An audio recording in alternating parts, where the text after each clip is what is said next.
உங்கள் வாழ்க்கையில் சில ஆட்கள்லாம் இருக்கவே கூடாது. உங்கள் ஃபோன் புக்கில் சிலரோட நம்பர் இருக்கவே கூடாது. உங்கள் ஃபேஸ்புக்கில் சில ஆளுங்க இருக்கவே கூடாது, அன்ஃப்ரெண்ட் பண்ணுங்க.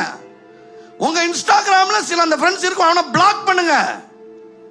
சில ஆட்கள் உங்கள் வாழ்க்கையில் அக்கினி அவிக்கிறதுக்குனே சுற்றிட்டு இருப்பான். They are the fire extinguishers. Get rid of them, or you befriending people that are putting out the fire constantly. ஐயா, அக்கினி இருக்குங்க, ஒரு பக்கம் அக்கினி வருது, ஆனா இன்னொரு பக்கம் இப்படி தீ அணைப்பான், தீ அணைச்சிக்கிட்டே இருந்தா எப்படி அக்கினி எரியும்? இன்னைக்கு நிறைய பேர் வாழ்க்கையில அதுதான் பிரச்சனை. So what is the plan of action? Evaluate your relationships. இன்னைக்கு போய் உட்கார்ந்து evaluate பண்ணுங்க. இந்த கேஸ்ல நம்ம சுத்தி இருக்கணுமா? ஐயோ பாஸ்டர் கோவிச்சுக்குவாங்க. கோவிச்சுக்கிட்டுங்க, நீங்க அக்கினியா இருக்கிறது முக்கியமா இல்ல அவங்க கோவிச்சுட்டு போறது முக்கியமா?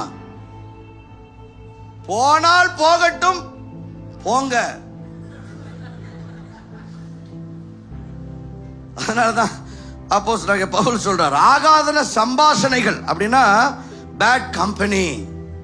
1 கொரிந்தியர் 15:33. ஆகாத சம்பாஷணைகள் நல்லொழுக்கத்தை கெடுக்கும்ங்கிறார்.